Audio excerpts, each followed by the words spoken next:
This is the multiple award-winning GardenDC podcast, the podcast about everything gardening in the Washington, D.C. and Mid-Atlantic region. I'm your host, Kathy Jentz. I'm the editor of Washington Gardener magazine. Our content is aimed at gardening enthusiasts, people who grow everything from edibles to ornamentals, natives to exotics. If it grows in our area, that's what we talk about. Welcome to episode 219 of the GardenDC podcast. In this episode, we talk with Virginia Master Naturalist Kit Sheffield all about native ferns. The plant profile is on Strawflower, and we share what's going on in the garden, as well as some upcoming local gardening events and this week's garden tasks in the What's New segment. We close out with the last word on Pilfered Petals from Christy Page of Green Prints.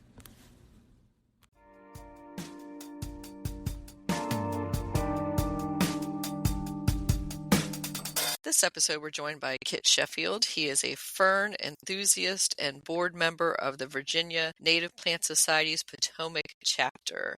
Welcome, Kit. Thank you, Kathy, and thanks for having me on. Great to have you, and ferns are some of my favorite plants, so I can't wait to dive into everything about native ferns and learn about them. But first, let's learn a little bit about you, Kit. And we like to ask our guests here on the GardenDC podcast, were they born with chlorophyll in their veins and a green thumb? Yeah, that's an easy answer. So the answer is no. I am born with a black thumb, the black thumb of death, something like that. I have an uncanny ability to kill plants that everybody says, oh, these ones are really easy to grow and you won't have any problem with these, and you give them to me for 3 weeks and they're gone. And that applies to houseplants and to plants in the garden. I have always had an interest in plants. I think if you ask a lot of people who are, say, younger than me, how they got interested in natural history, plants and animals, a lot of them would probably say Steve Irwin. For me, I'm of an older generation. It's David Attenborough. And many people came to him with his series that were broadcast on PBS, like Life on Earth or The Living Planet. But I go back even further than that. Before he did those, he would do collecting expeditions for the London Zoo. And this would take him to all kinds of amazing places like Australia and Madagascar and Indonesia. And these were collected in books called the Zoo Quest expeditions. And I remember reading those as a child and being fascinated by the plants and fascinated by the animals and fascinated with the very idea of the travel. And so that sort of longing to get out and explore the natural world has stuck with me ever since. So then fast forward a long time until the late 90s when I got my first house. So before then, I'd always been living in apartments. And that gave me a yard. And one of the things I wanted to do was have native plants in the yard. And we tried things like milkweed, which people say can really take over an area, and that didn't do well. We tried butterfly weed, and we had a really wet area we thought might be good for cardinal flower, and that didn't do anything. Pretty much everything we attempted to plant did not do well. Until we encountered an opportunity to do a plant rescue. So our property backs up to the Washington Old Dominion Regional Bike Trail. It's a rails to trail. And there's an intersection where there was a bit of a steep hill, and it made it difficult for walkers or bicyclists on the trail to see cars and vice versa. And they just wanted to level that hill, essentially. And they invited the neighbors to come out and say, if there's anything on these plants, any plants in this area that you are interested in, come and take them. So we went, and among the things that they had there were a couple of ferns. There's one called Interrupted Fern and one called Cinnamon Fern. Both generally good garden ferns, by the way. And we put those in, and those have done spectacularly. They have not only lived, but they have spread. And there was one year when we had a really bad drought, and they came back from that. And there's one year when we just had an awful lot of rain. I mentioned there was a wet area that we thought would be good for cardinal flower. That one year, our entire yard was soaking for about 2 months, 2.5 months. And they came back from that, and they're continuing to spread. So although I don't have a green thumb in general, and although I can pretty much guarantee I'll kill any houseplant you ask me to house sit, apparently I have an exception for ferns. So that is not why I specifically became interested in ferns. I was already interested in ferns before that, but it's good to know that there's at least something I can grow. And that gives hope for all of us in our ferns. So can you talk a little bit about where your house is? So you said you back onto the Old Dominion Trail and the growing conditions, zone, soil. A bit. So we are in Vienna, Virginia. So within 8 miles probably of the Washington, D.C. line. So if anybody who's living in Bethesda or PG County or something like that, it's probably similar conditions. The soils in our area are very much clay. So we actually try to go for the plants that say do well in clay soils. But again, not everything really takes, even when it's supposed to be for the right thing. I believe we're zone 7. We get frost every year. We get rain in the spring. We get very hot summers and occasional droughts. I don't think it's rained on our house for a month and a half. They've had some rainstorms that have passed through the area, but not on us. So it's important to have plants that are going to survive in a variety of conditions, even within the zone 7. Now, we also have some wooded area on our property. It's a tiny property. It's like a third of an acre, but we do have some area that's wooded area, as well as what we call the meadow, which is actually technically part of Dominion Virginia Power's property because they have a utility right away that goes along. So they keep any woody plants off of that area, but that extends a bit onto our property. So we have a meadowy area, we have a woodsy area, and then we have a garden area. So we try to keep each of those filled with plants that are appropriate to that particular growth medium. Wonderful. And so was your career at all related to plants? Mostly no. I will say entirely no. So coming out of college, I had a series of jobs in finance and accounting, the most longest lived of which was for a company called Cable and Wireless that nobody's ever heard of. In the accounting and finance department there. Eventually, they got bought out by a company headquartered in St. Louis. A lot of the jobs are moving to St. Louis.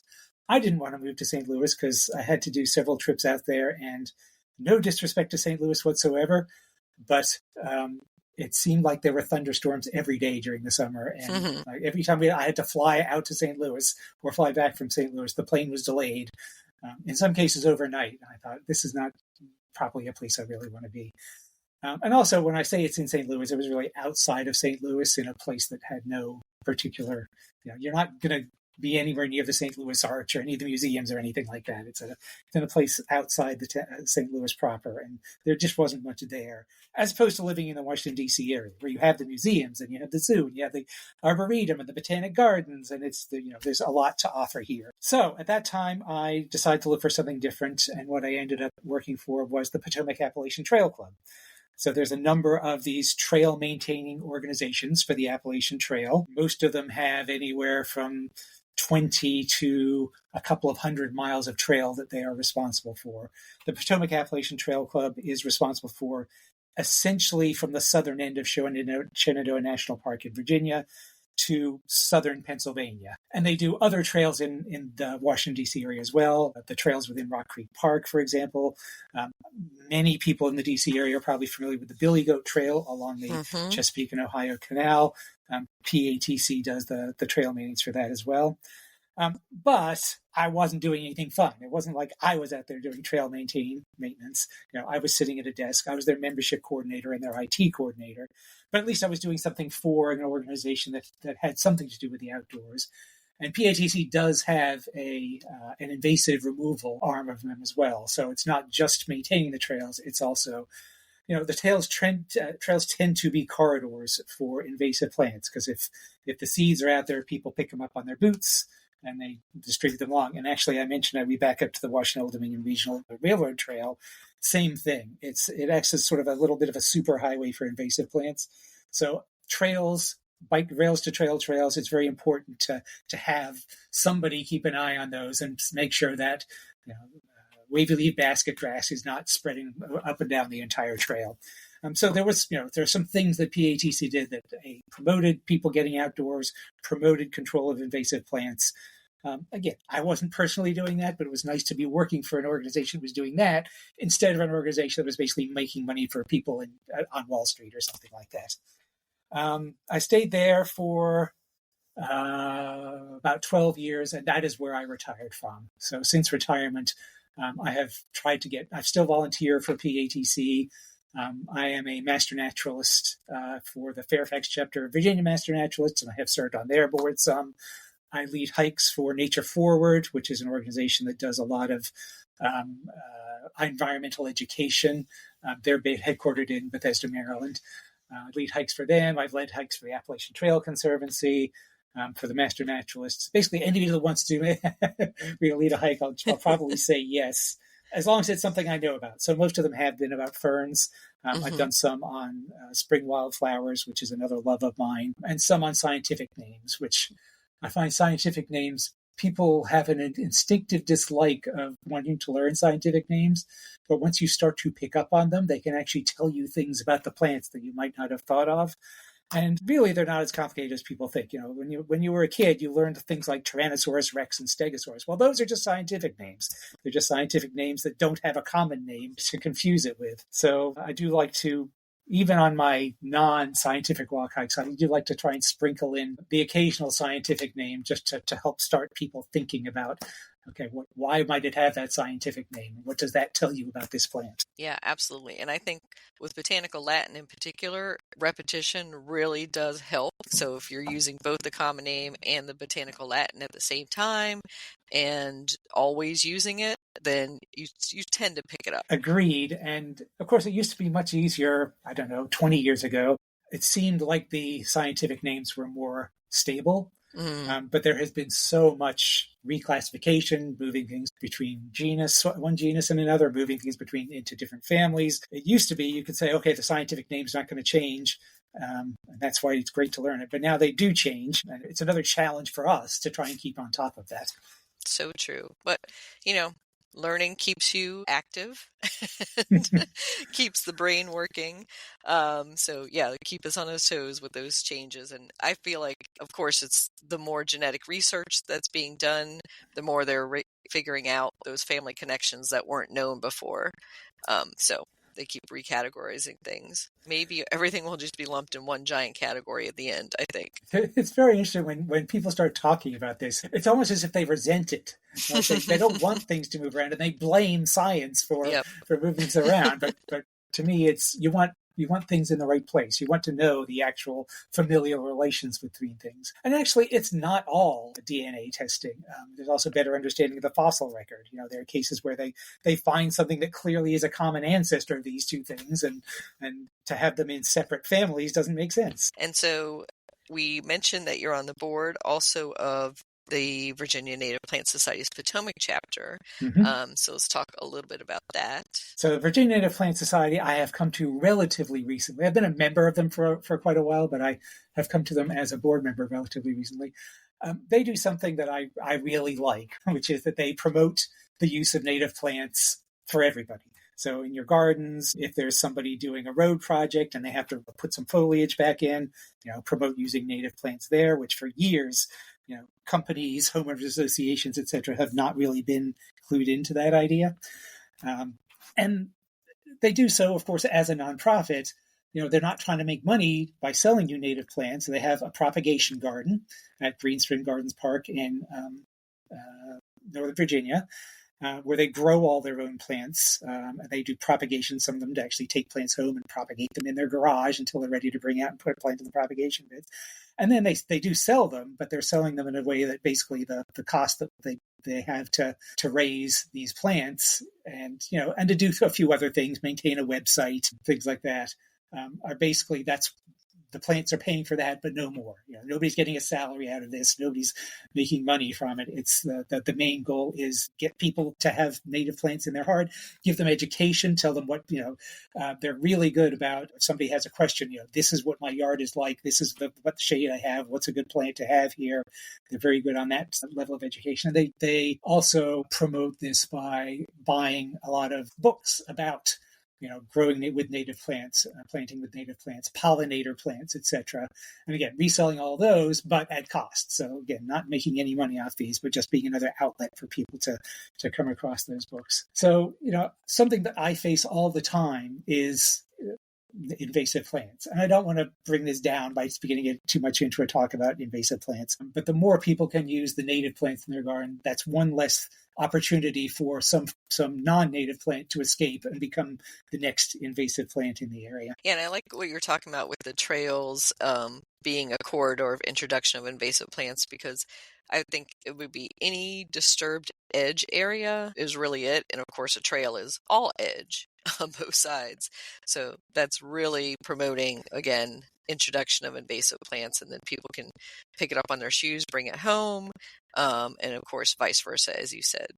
Yep, it is. It is the disturbance, and it is the traffic. So traffic is how a lot of the things do get spread. Garlic, mustard seeds, mile a minute. A mile a minute is mostly the birds, I guess, but wavy-leaved basket grass gets on people's socks, and they track it somewhere, and it just drops off somewhere else. This is going to be a little off topic, but since you mentioned the trails, so the trail behind our house is, we try to keep our section of the trail at least reasonably free of bad things, but still there's quite a bit along the trail. There's Japanese knotweed, there's mile a minute, there is garlic mustard, there is, if you know, 5-leaf akebia, some people call it chocolate vine. And again, most people aren't dealing with this in their yards or in the trail near their yards, so they're there. They're just part of the ecosystem. But what's amazing to me, bringing it to our subject of ferns, is there's also a native fern that sort of is in there competing with all these. So you'll look at this patch and you'll say invasive, invasive, invasive, and sensitive fern, which is a native fern, but it can actually compete well with these aggressive invasive plants along the trail. And that's nice to see. It's nice to see that there are some native plants that can get in there and do that competition. Mm-hmm. Yep, anything that can outcompete is a great plant. So that does bring us to our subject of ferns, and maybe let's start off with the evolution and life cycle of ferns. So I love to have ferns in what I would call a dinosaur-themed garden, and talk about how ferns developed way before us. Yes, so people love to call ferns ancient plants, and in a human standard they are. They certainly predate the dinosaurs by 100 million years plus. If you think of it in terms of the overall history of life on Earth, though, they're really not that old. Earth formed 4.5 billion years ago. First life, and there's a lot of uncertainty in any of the numbers about when things first appeared, but first life, maybe 4 billion, maybe 3.9 billion years ago. Ferns, 300 million years ago. So there's billions of years of life on Earth before ferns actually appeared. And the seed plants, which are, apple trees, oaks, things like that, most things that you think of as plants today, wildflowers, appeared roughly around the same time as the ferns. So they're not even particularly ancient relative to the seed plants. In fact, the earliest appearance of ferns, obviously there's a considerable plus or minus in that date. And the earliest appearance of seed plants, there's a considerable plus and minus in that date. And those dates overlap. It's very possible that they developed right around the same time. It's thought that the ferns are slightly older, but again, there's so much uncertainty in the fossil record once you go back that far that you can't be certain. But again, in human terms, they're old. Anything that predates the dinosaurs, which have been extinct for 65 million years, is obviously going to be old. Evolutionarily, there's sort of 3 important branchings that took place in the development of terrestrial plants that sort of separate the ferns from everything else. And the first one is the development of specialized tissue that allows the plant to transport water or minerals, nutrients throughout the plant. You may know this as vascular tissue. You might remember xylem and phloem. Some plants have it and some plants don't. And if you don't have it, you cannot efficiently transport water or nutrients throughout the plant. And so it forms a limitation essentially on how big a plant can get. If it's growing up from the ground, how tall it can get. If it's growing on a tree, how far it can stick out from the tree. And the plants that don't have that everybody is familiar with, are the mosses. So the first evolutionary split you get is between these ones that don't have the specialized tissue, the mosses, and there's other groups in that, but I'm not going to get too technical for this talk, and the everything else's, which will include the ferns eventually. The next big split that took place was the development of a new type of leaf. So there's a group of plants which has several names that are quite unfortunate. The best name to call them is the lycophytes. A lot of people call them the fern allies or the fern relatives. Mm-hmm. Not a good common name to use because they are not particularly closely related to ferns. So why would we call them fern allies or fern relatives? but it's a name that has been around for over 100 years and people tend to stick with it. Those have very simple leaves. The leaves have a single vein and the vein doesn't branch. And most cases, they are very, very small leaves, and they're called microphyls is the name for that type of leaf. And the things that people might know that are in that group are things like club mosses and spike mosses. Again, not a very good common name because they're not mosses, but club mosses and spike mosses, they are vascular plants, so they have the xylem and phloem, but they have this simple, more ancestral type of leaf. The newer leaf, the megaphyll, translated as large leaf, although they don't have to be large, is what the ferns and the seed plants have. So they will have leaves with multiple veins, like say an orchid, or a single vein that branches multiple times, like say an oak leaf or a maple leaf. So the first split was specialized tissue to transport. The second split was specialized leaves, more advanced type of leaf. And the third split is sort of implied by the name seed plants. Seed plants reproduce by producing seeds, and spores reproduce by producing spores. And I'll get more into that as I talk about the reproduction. The important thing to know up front about spore versus seed, well, what's the difference between a spore and a seed? Essentially, a spore is just a single cell, basically, that has the genetic material in it and not much else going on. It's got a little covering about it. There's like some cover on it, but that's about it. A seed is actually an embryo.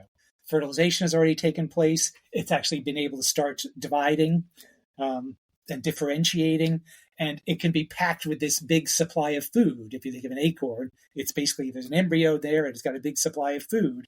So that when it gets released by its parent plant and lands somewhere, it's got a lot of food to get it started. A spore has none of that. A spore has to get started all on its own without a pre-supplied amount of food. And it's not growing and maturing and differentiating while it's still attached to the parent plant. So it can't take any nutrition from its parent plant either. So it's a very hard thing to get yourself going as a spore. And as a result, one of the things that ferns do is they produce enormous numbers of spores. You know, you might think that the oak tree in your backyard producing hundreds of acorns every year, or not every year because they usually alternate years, and then living hundreds of years, it produces a lot of acorns over its lifetime. That's nothing compared to ferns. A normal fern that you might find in your backyard, like a Christmas fern or something like that, is producing tens of thousands of spores every year and might live for 50 years. So it's producing hundreds of thousands to millions of spores in its lifetime. Some of the tree ferns, we don't have tree ferns around here, but they're down in the tropics. Those are producing billions of spores over the course of their lifetime. And on average, 2 of those spores actually survive and reproduce to create the next generation. So they are producing something that is really, really hard to actually be successful at, and therefore they're producing them in enormous numbers. And part of that is because they cannot package them with food to get them started, and they cannot give them any nutrients as they're developing the way a seed plant can. And that's not really great ratios for the natural world. And those 2 could be eliminated, by anything, a flood, something else happening. So, wow. Absolutely. One of the advantages, though, of producing spores rather than seeds is they're just basically a single cell, so they're extremely lightweight. So they get very widely distributed by winds. So you mentioned earlier a disturbed area. So if something has come through, somebody's bulldozed an area, or the classic example of this is when there's lava coming out of the sea and it forms a new island. Ferns are going to be the first colonizers. Because how do you get an acorn over that island, or a sweet Sicily seed or something like that? Well, it's got to stick to an animal's got to get over there. It's not going to get there on its own. Maybe it could float there eventually. But because these fern spores are so lightweight, they get caught up in the breezes, they get up into the stratosphere, they circumnavigate the globe, and they can get anywhere. So when you have had a major disturbance, ferns are going to be the first colonizers amongst the higher plants.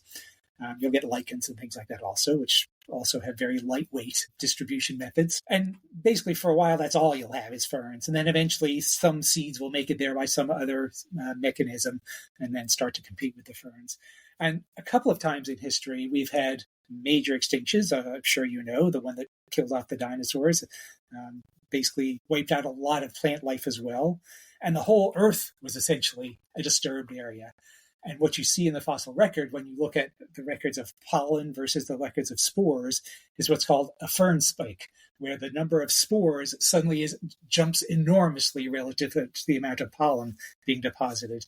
And that's because basically the ferns are out there and recolonizing the world, and then eventually the seed plants get out there and they catch up, and we reach the sort of stasis that we're at today, where the seed plants tend to be the dominant plants in most ecosystems, but the ferns tend to be more participants at a lower density and a lower diversity. And that does bring the question up about propagation and ease, and that totally explains to me, Kit, how hard it is to grow ferns from spores and just trying to collect them because they are windborne and can escape very easily. To germinate them from the spores, it must be incredibly difficult.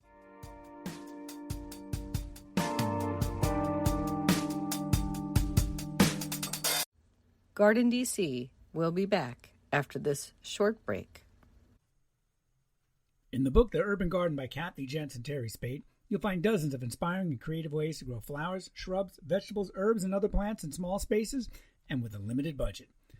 Whether you want to grow on a balcony, rooftop, front stoop, or a tiny urban patio, turn your growing dreams into reality and build a gorgeous and unique garden that showcases your personal style while still being functional and productive. With the genius ideas and resourceful tactics found here, you'll be maximizing yields and beauty from every square inch of your space. No matter what you grow, the 101 amazing growing ideas found in the urban garden will turn your tiny urban yard into a treasure trove of green you'll be proud to share with family and friends. Buy your copy today at your local retail bookseller or order it online now at Amazon.com or bookshop.org.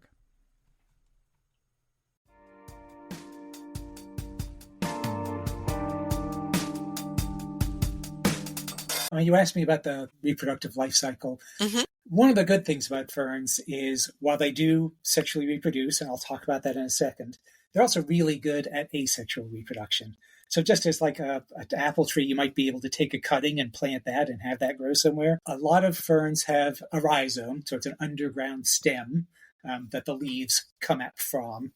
And you can often take that rhizome and take a piece of that rhizome and plant it somewhere else, and basically a new fern will grow from that. It's genetically identical to the one that you took it from. There's no sexual reproduction taking place, but they reproduce very effectively asexually by a number of means. A lot of them, it is just pieces of the rhizome breaking off. A lot of times this will happen along a river. And so ferns can get transported down a river very, very nicely, because anytime you get a flooding, you get some ferns washed in, they wash downstream somewhere, they land somewhere else, they take root, and they just start growing again from there. They also have ways they can actually reproduce asexually through spores, which is interesting because the whole point of the spores, really, evolutionarily, the point of the spores was to facilitate sexual reproduction.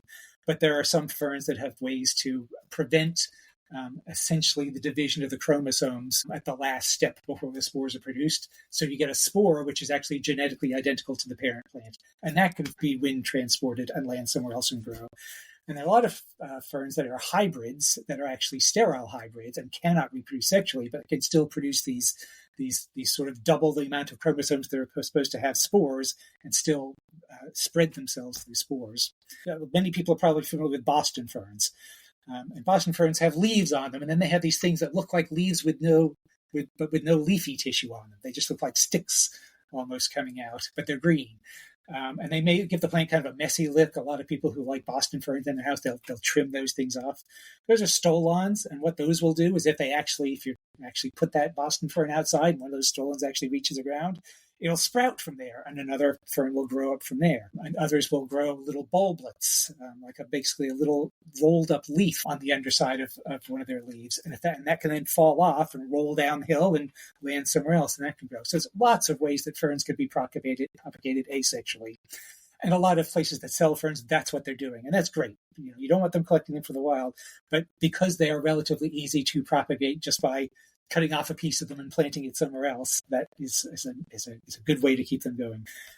Sexual reproduction by ferns is vastly complicated, but there's sort of a simplified model that I will go over. But you should know, and people should be aware, that there's 1,000,001 exceptions to what I'm about to say. Ferns in general have They've been around a long time, and they have found a lot of ways around things and a lot of different ways to do things. But the standard model is quite simple. So the fern, the thing you think of as a fern, the green leafy thing that sits in your backyard, produces spores. And each of those spores only has half the chromosomes. So it's like, essentially, it's like a sperm cell or an egg cell. It only has half the chromosomes of the parent plant. But it's not a sperm cell or an egg cell. It's basically just a single cell that has yet to differentiate into anything else. The plants will release those spores. They'll get transported somewhere else, generally speaking by wind. There's a few that are by water. If it lands somewhere where it's appropriate for it to grow, it will start to grow. And it does not grow into a new fern. Remember, it's only got half the genetic material it needs to grow into a new fern, or the thing you think of as a fern. It grows into an entirely different looking plant, a tiny thing, like a tenth the size of your pinky fingernail. But it is a free-living, photosynthesizing plant living on its own out in the wild. And it can then either develop an ovary, or it can develop a place where sperm can be produced, or it can do both. And in the presence of water, the sperm can swim out from one of these little tiny free-living plants and find another of these tiny free-living plants and fertilize it. And then you have the two sets of chromosomes reunited, and that will grow into the next sexually reproduced generation of the what you think of as a fern. And people always ask me, well, can I actually see this other generation of plants? They're in the wild everywhere. The answer is you can, but it's really, really, really hard. A, because they're tiny. If you passed by some, you would probably just think it was mosses. They're relatively short-lived because they're out there competing with mosses and fungi and all those types of things. And they just are not easy to find. I've seen them in the wild twice, and I look for them all the time. But they're there, and that is how a lot of ferns are reproducing. So this is called alternation of generations. A lot of plants do that, and mosses do it as well. So you get this spore-producing generation yielding this other completely different-looking plant, which is the gamete-producing generation, produces the sperm and eggs, and then that, in turn, produces the next spore-producing generation. The presence of water in order for the sperm to swim is very important for ferns. A lot of people think of ferns as plants on wet places, but they don't really have to be. There are ferns that live in the deserts and do very well in very dry conditions up on mountaintops, etc. But for that particular part of their reproductive cycle, in order for the fern to reproduce sexually, the sperm has to have water at some point to be able to swim and fertilize an egg. So the ferns that live in a desert, for example, like the wildflowers that live in a desert, they're waiting for that once every 40-year rain to spark that. Oh, now it's time. I can release the sperm, and hopefully they'll go fertilize. Another example of myself. Although a lot of the ferns that do grow in these drier areas have a habit of self-fertilizing, because a lot of times it's just not that good of a chance that you're going to find a genetically distinct gamete-producing generation to reproduce with, so you just take whatever you can get. So a lot of self-fertilization does take place. Yeah, so fascinating, but nature finds a way, and wow. And so let's turn to some of those good garden ferns you had referred to earlier, so our listeners can be growing more ferns and adding even more into their garden. So I, in particular, have dry shade under oak trees. And what ferns would you recommend for that situation? Okay, I'm gonna suggest something for that may not sound right based on what I have said previously, but sensitive fern, which is the one that's out competing with all those non-native invasives on the trail, it often does like a bit more sun, but the advantage of having it in a spot like you have, in a garden setting, because it is so aggressive, it will take over. If you take that and you put that in your well-tended front garden, it is going to crowd out everything else. And I mean everything else. And it's got an extremely deep rhizome, so you can't just like pull it out. You've got to dig down a foot to get rid of it once it's established. But in an area that is not so conducive to its growth, such as a dry woodland area, it can quite happily grow and not be a fern that is going to annoy all your other plants. It's reasonably pretty. It's got these two wavy margined leaves that are quite appealing. It does die back quite early in the year, so it's not going to give you interest year round. It's going to be there until basically the first frost. And when the name sensitive fern basically means its sensitivity to cold. But even once the leaves have died back, the spore-producing leaves, which are actually also leaves, they're just extremely highly modified leaves, which look like a bunch of little beads on a stick. Those will be up, and those will be up over winter. And those are kind of cool to have. You can see them poking up out of snow sometimes. The other one that's particular, and probably the one I would start with ahead of sensitive fern, if you're at all wary about it taking the sensitive fern taking over, is Christmas fern. Mm-hmm. So Christmas fern is probably the single most common fern in the Washington, D.C. area. It does well in a large variety of habitats. It can deal with sun, it can deal with shade, it can deal with moistness, it can deal with dryness, it can deal with slopes, it can deal with flats. The only thing it doesn't do particularly well in is acidic soil. But if you're planting, if you have slightly acidic soil and you plant a Christmas fern there, it's going to do okay. It's just not going to be as happy as it would be if you had neutral soil. But it will spread, but it spreads very slowly. So you put a Christmas fern in, and 5 years later, you might have 2 or 3 of these crowns. A lot of ferns, the leaves all come out from a single point. So it's like a crown or a vase coming up from the ground. So you might have 2 or 3 of these crowns instead of just the one you originally planted for your Christmas fern. So it will spread, but it'll spread very slowly. And if it starts to wander into a place you really don't want it, it's not like the sensitive fern that's a big pain to dig up. It's a relatively shallow rhizome, so you can just sort of dig that up, maybe move it to another place where you'd like to have another Christmas fern.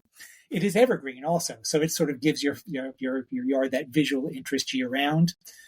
What actually happens is in the spring, a new set of leaves, an entirely new set of leaves will grow up, but they will grow while the old leaves are still hanging on, and then the old leaves die back. So for a little while, you've got 2 sets of leaves in the spring, but any time of the year, you're going to have green leaves on them. The only downside to them in a garden situation is after they produce their spores, they only produce spores on sort of the upper half of the leaves. And a lot of ferns will produce spores higher up on the plant rather than lower up in the plant. And if you're wind distributed, that makes sense. It gives you a better chance to catch a breeze. Once those tops of the leaves have produced the spores, they sort of shrivel a bit and look a bit brown. And some people don't like that appearance. But I will say they're only there for a short period of time because eventually a windstorm or a rainstorm is going to come. They'll fall off once the spores have been released. So there might be this brief period where there's unappealing looking, shriveled looking tops of the leaves. But then they will fall off and then you will just have nice greenery again. So Christmas fern, sensitive fern are both good for that type of environment. Mm-hmm. Yeah, I'm a big fan of the Christmas fern in particular for all the reasons you said. And I love the way the little fiddleheads come up in the spring amongst the old foliage. And the old foliage is starting to get a little ratty, tattered at that point. So sometimes I'll go and clean it up so I can see those fiddleheads because that's my favorite time of year is those little fiddleheads. And they're, such a bright color in the landscape at that point. And then the same thing about Christmas fern, like you said, it can get a little brown edges and you're like, did I not water it or does it need water? So now I know that's part of the natural process. Absolutely. So the Christmas fern will be out all the time, no matter what. With the sensitive fern, another time you will find that dying back is in a severe drought. But again, it's just dying back below ground. And actually, if it starts to rain again, it'll send up a new set of leaves. So we can set up 2 sets of leaves in a calendar year. Another one that might be good, you mentioned it was dry. There's one called cinnamon fern. Mm-hmm. It prefers it a little moister, but it can do okay in drier areas. You will certainly see it like hiking through the mountains. You'll come across patches of cinnamon fern that are not that close to water. And it can deal well with shade or sun. And actually, it's kind of interesting because it adapts its growth habit to where it is growing. So if it's growing in full sun, it's not as concerned about getting sunlight for photosynthesis, but it is concerned about drying its tissues drying out. So it will grow sort of straight up and down.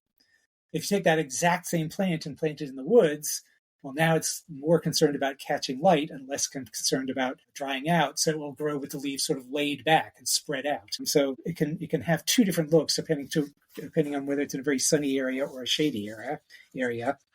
It's what's called a facultative wetland plant, meaning if you find it, a lot of times that is an indication that you're in a wetland, but it does not need a wetland. It can survive quite happily outside a wetland. And we have a dry spot in our woods where we had, actually it was there when we moved in. There was a cinnamon fern, and it does nicely. And one thing I really like about that in a garden, it gives you interest in 3 of the calendar seasons. In the spring, the leaves come up, of course, and they're beautiful to watch coming up. But also the spore producing leaf, again, it's a very highly modified leaf, comes up at that time. And that looks like a cinnamon stick. So you have these green leaves that are arranged again in sort of this crown shape. And in the middle, you have this cinnamon stick sticking up out of the center. It really does look like it's actually green when it first comes up. It very quickly fades to this cinnamon brown color. And that's where the spores are being produced. Once the spores have been produced, that will then die back. But then you still have these lovely crowns of green leaves, tall, robust leaves. I mean, we're talking 5 feet tall for a cinnamon. And then in the fall, they turn a lovely yellow. So they are one of my favorite fall ferns because of the color that the leaves turn in the fall. And that it's just beautiful to drive past in our garden, walk past a place where there's several cinnamon ferns because of that lovely yellow autumn color. It's like if you ever drive past a hickory forest, all the hickories tend to turn yellow. And Nice. it's just a nice look to them. The other thing is not a lot of ferns have a great deal of wildlife value, but cinnamon ferns have hairs. A lot of ferns have hairs or scales that grow at the base. Cinnamon ferns have hairs that are actually collected by birds and used to line their nests. So hummingbirds, you can actually sometimes see hummingbirds going and plucking these hairs off the base of a cinnamon fern, and they're going to go and take that and use that as basically a soft lining in their nest. Interesting. Yeah, and disappointingly doesn't smell like cinnamon at all. No, it does not. And there's another fern that people sometimes will plant called hay-scented fern, which some people claim they can get hay scent off it. I have never gotten any scent off it whatsoever. Yeah, I've tried hay-scented fern, tried to rub the leaves, or when they're dried. Like, so when they're totally dry, you get kind of a sweet hay scent but you have to really put your nose in there. So yeah, and to be fair, I don't have the best sense of smell anyway. I mean, a lot of times people will say, "Oh, you should smell this," and I go, "Well, there's a little bit of scent off that." And I always really like the smell of pawpaws, which other people think smells bad.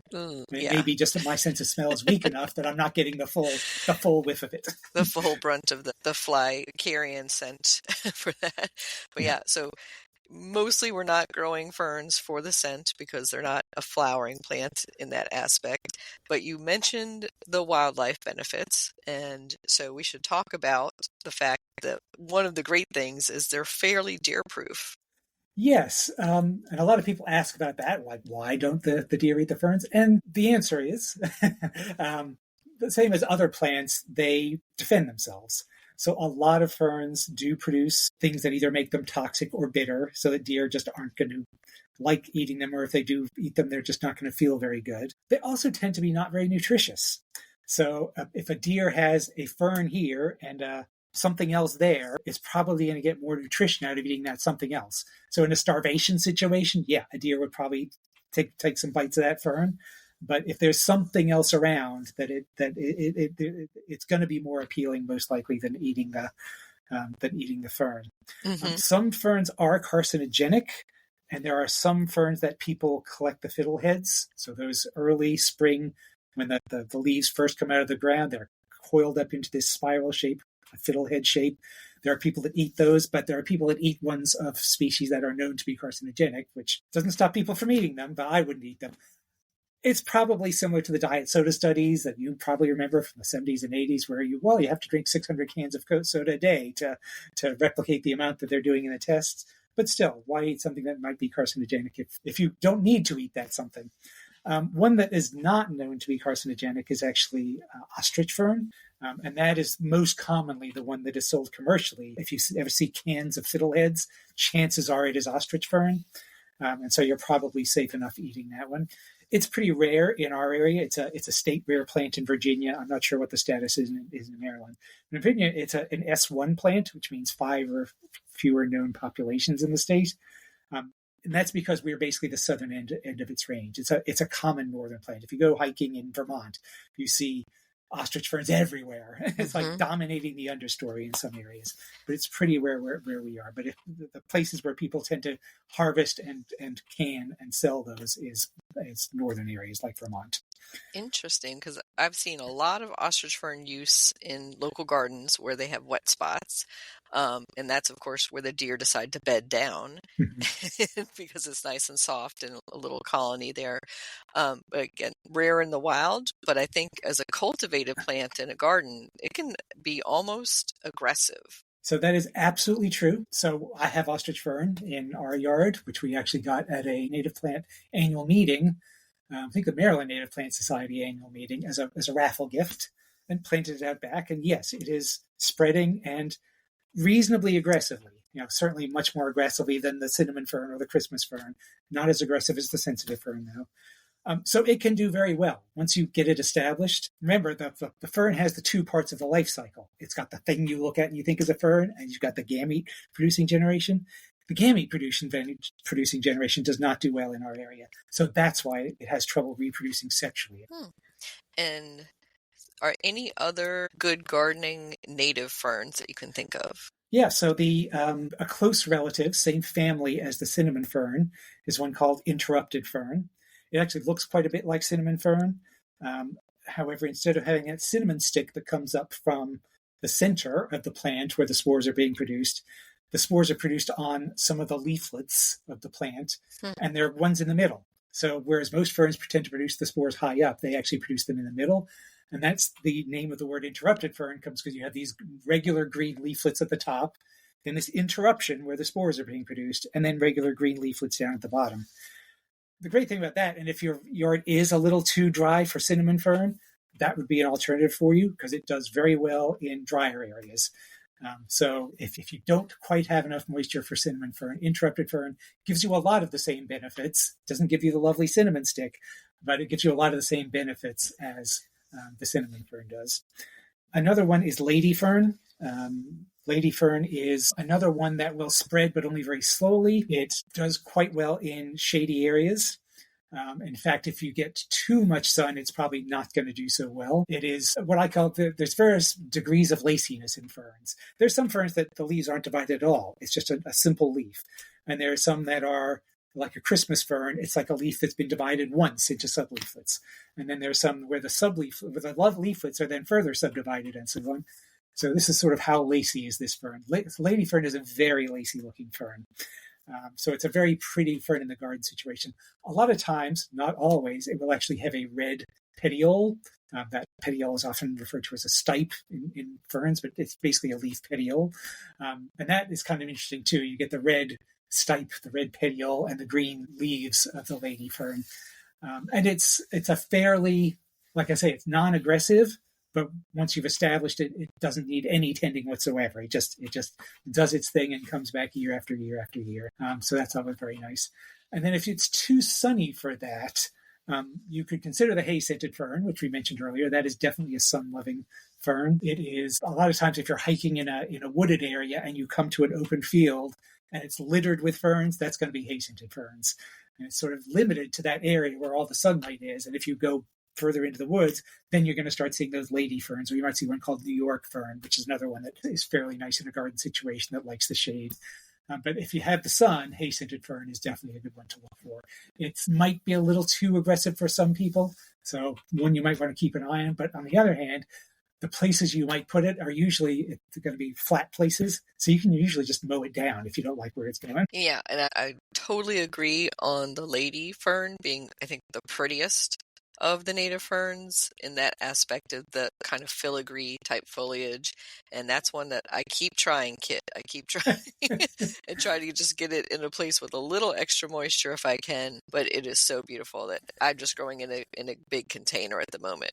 Well, this will make you very unhappy then. Some appeared in our yard that we did not plant. It was not here when we moved in. And 15 years later, suddenly we had lady ferns growing in our backyard.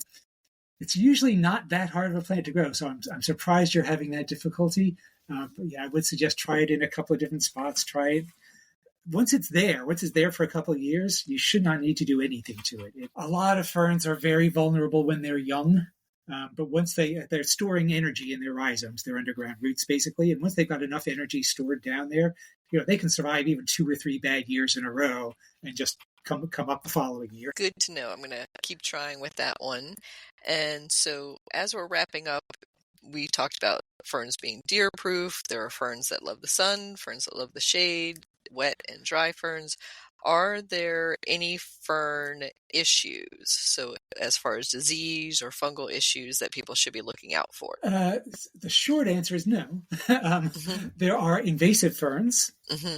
There is one in particular that is an aquatic fern. So just as ferns seed plants could be aquatic plants or terrestrial plants, there are aquatic ferns. And there's one called Salvinia, which in probably any area of substantial amount of standing water in this area, there's probably at least some Salvinia in there. But in some places, it becomes a real pest. It becomes one of these things that clogs the shipping lanes and boat motors and things like that. And it's basically been spread globally at this point. So it is a problem not just here, but actually it tends to be it's from Eurasia. It tends to not be so bad over there, but the stuff that has been brought to the Americas, presumably it doesn't have the right, insect predators or something, fungal predators, something here to keep it in check. So in the Americas, North and South America, it is definitely a problem. There's a vine called Japanese climbing fern. There's a native climbing fern, which is really not commonly seen, and I think I've only seen that 2 or 3 times. Really pretty one, and it is a vine. You don't think of ferns as growing in a vine, but it does. But there's a Japanese introduced vine. Not really a problem where we are, but you go further down south, and that vine is, again, taking over some areas. That's really the biggest issue with ferns, is there are occasional ones that do become invasives. There's not a lot that attacks ferns. Like deer don't eat it very much. There are a few moths that have an association with the ferns, where they will bore into the petiole of the fern and lay their eggs. And when the eggs hatch, they'll come out and they'll eat a bit of the fern, and then they'll fly off and produce the next generation of moths. And these tend to be very specific, one-to-one. There's a species of moth associates with this species of fern, and vice versa, and they don't mingle. So that's kind of cool. In terms of fungi, like any other plant, yes, there are problems that can happen in too moist of an area on ferns if you're not getting airflow. But if you're getting fungi growing on your fern, you've got probably a bigger problem, and probably nothing else is doing well in the first place. Ferns tend to be hardier than most of your other seed plants that you might have in the same area. And usually it's the other plants that will feel the effects of an overly moist, not ventilated area before the ferns will feel that. Good to know. And this has been fascinating, Kit, and we could talk for hours about ferns and keep going. But I often do talk for hours about ferns.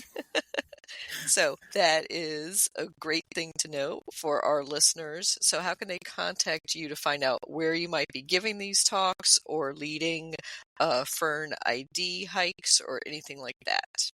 Yeah, so I think probably the best way is to email me. I'm one of these people of a certain age that don't tend to carry a cell phone everywhere. So email is usually the first place I'm going to see a message. So the email would be Kitshef. It's KIT as in Tom, S as in Sam, HEF as in Frank, Kitshef @msn.com. Great. Any final fern thoughts? Sure. I mentioned the ostrich fern being a state rare plant in Virginia, and you've talked about how it can actually be productive or perhaps even aggressive in a garden situation. When you're out there looking for ferns for your garden, try to be certain that, probably lean towards ferns that are a bit less common. So while Christmas fern's got a lot of advantages, it's also everywhere. So it's not struggling at all. But maybe some ferns that are don't see all the time might be better off in your garden because they're not doing so well in the wild. But also absolutely make sure that wherever you're getting them from is not harvesting them from the wild. So find a place like Earth Sangha or one of the native plant societies that is careful and controlled about how they are getting their ferns, possibly propagating them from spores, possibly propagating them by dividing the rhizome, but not digging them up from the wild. That's my big please. Great advice, Kit. And thank you so much for sharing your passion for ferns with us. Well, you're very welcome.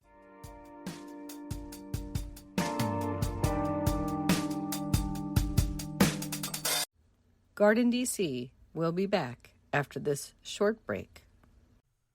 Get low-maintenance alternatives to lawns with Ground Cover Revolution by Kathy Jentz. Reducing the lawn is among the biggest trends in homeownership, with an endless stream of homeowners looking for an eco-friendly alternative to a traditional turfgrass lawn. In the last few years alone, over 23 million Americans converted part of the lawn to a natural landscape, and now they're looking to do even more. The biggest challenge to adopting this new ideal of the perfect lawn? Knowing how and when to replace your turf, and which plants are the best ones for the job. Ground Cover Revolution is here with all the answers you need, and some you didn't even know you needed. Included are 40 in-depth profiles of plants that are perfect choices for replacing a grass lawn. There are options for sun, for shade, for dry and wet sites, and for various climates around the globe. There are choices that bloom, options that are evergreen, and selections that are deer-resistant. Kathy Jentz has also included an incredibly useful chart that gives you all the specifics on each of the 40 choices for quick reference and to make your ground cover selection process even easier. Whether you want to replace the entire lawn or just reduce the amount of land dedicated to turf, Ground Cover Revolution will help you usher in a new and improved idea of what a beautiful lawn should be. Ground Cover Revolution is available now wherever you buy books, including Amazon.com and Bookshop.org.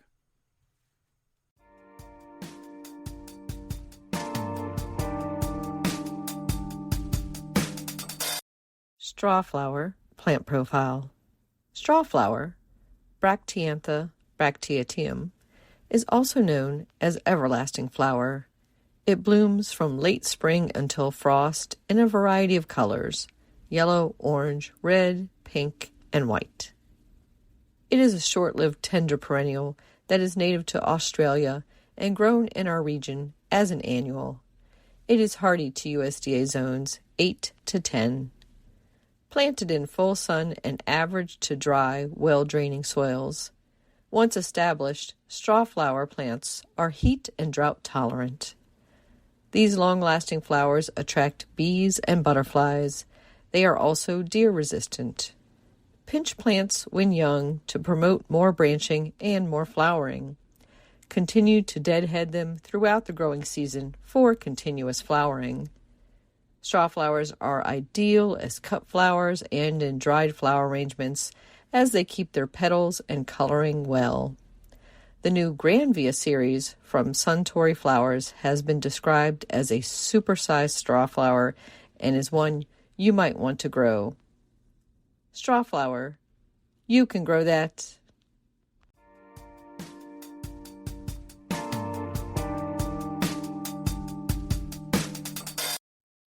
What's new in the garden this week? Well, over at the community garden, the calendula in our little pollinator strip is looking great after our little bit of a cold snap that we've been having, and we finally have some measurable rain. I want to also note that Brazilian verbena, the verbena on a stick, is still looking great after, I think, 6 or 7 months of straight flowering. And that's one doer in my garden that I highly recommend. It's, just a tall little narrow plant, but makes a nice little accent throughout the beds and self-seeds itself around a bit, but easy to pull and move if it is where you don't want it to be. Another thing looking great in my garden this week is the Mexican bush sage. I have that in a container and a second container on the other side of my driveway, and both spots it's doing well in full to part sun. In the garden tips that we shared this week included a note about frost and freeze, and that the difference is a frost only affects the plants above the ground, while a freeze can freeze the ground itself. A frost can happen when the air temperature is above freezing still. A freeze happens when the temperatures drop below freezing, and it's possible to have a freeze without a frost. Freezes can be much deadlier to plants because a freeze affects the roots of the plant, which can kill the plant completely off at that point. We recommended that if you have hardy gladiolas, they can stay in the ground or be dug, divided, and replanted. But if they are non-hardy, some of the newer varieties of gladiola, they should be dug before a killing frost or freeze. You'll need to cut off the foliage, knock off excess soil, Allow the bulbs to cure for a few days, then put them in a box with some sawdust or peat moss and store them in a cool, dry place for the winter. Some evergreens at this time of year are naturally shedding up to a third of their needles, so don't be alarmed about that if you see some yellowing or browning amongst the green needles in the interior of the plants. But if the whole branch is starting to die back, then there might be an issue of concern. And to protect your evergreens from drying out in the winter winds, now is a good time to spray them with anti-desiccant spray on their leaves or needles when the temperatures are between 40 to 50 degrees Fahrenheit. And if you enjoyed this episode, please share it with another gardener that you know, post it to your gardening list, and share it with your gardening club friends. In upcoming events, the Maryland Native Plant Society is having a Zoom meeting on November 26th. That is a Tuesday at 7 p.m. You can register for that for free at mdflora.org. The topic is Community Native Plant Project with Diane Beadle. Diane will be discussing the work and approaches that the Community Native Plant Project has taken with public and private landowners to help them become environmental stewards with their approaches to landscape practices and green space management. And at Brookside Gardens on Thursday, December 5th, they are hosting a Festive Centerpieces workshop.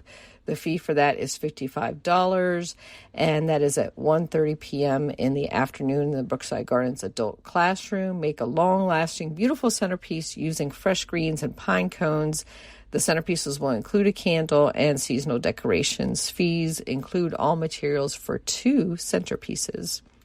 And then Ladew Gardens, a Ladew Christmas, is returning on December 11th through 14th. This beloved holiday tradition offers 4 nights of Christmas magic on the historic property of Ladew Gardens in Baltimore County, Maryland. And you can find out more about that at Ladew Topiary Gardens website. They are in Moncton, Maryland. And the Ladew Christmas includes a tree lighting, Christmas in the Manor House, a holiday green sale, a Christmas market, and of course Ladew's own gift shop and live carolers as well. Happy gardening!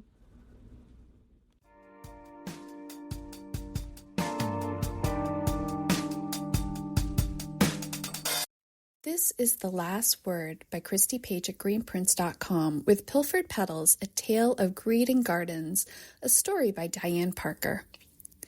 In the quaint hamlet of Chelsea, Vermont, nestled amidst towering trees and fragrant blooms, a delightful tale unfolds, a tale of love, loss, and an irresistible panache for peonies.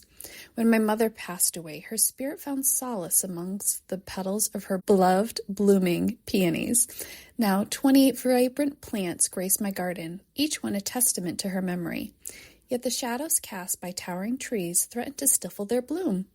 Undeterred, I clung to hope, dreaming of sun-drenched days and flourishing flowers. Peonies, with their opulent blooms and regal names, hold sway over my heart. From the delicate abalone pearl to the fragrant Sarah Bernhardt, each variety enhanced with its beauty. And while I fuss and fret over their care, I must confess to a mischievous habit. I am a peony thief. Sylvia, a neighbor with a verdant garden, became the unwitting source of my botanical pilfering. After her passing, I couldn't bear to see her cherished peony succumb to encroaching chervil. So under cover of darkness, I liberated her blooms, transplanting them to my own garden where they now thrive in splendor. With each stolen peony, I pay homage to Sylvia's legacy and my mother's memory. Their blooms adorn my home, infusing every room with their intoxicating fragrance. And as I tend to my pilfered petals, I'm reminded that even amidst loss, beauty endures. This has been The Last Word by Christy Page at greenprints.com.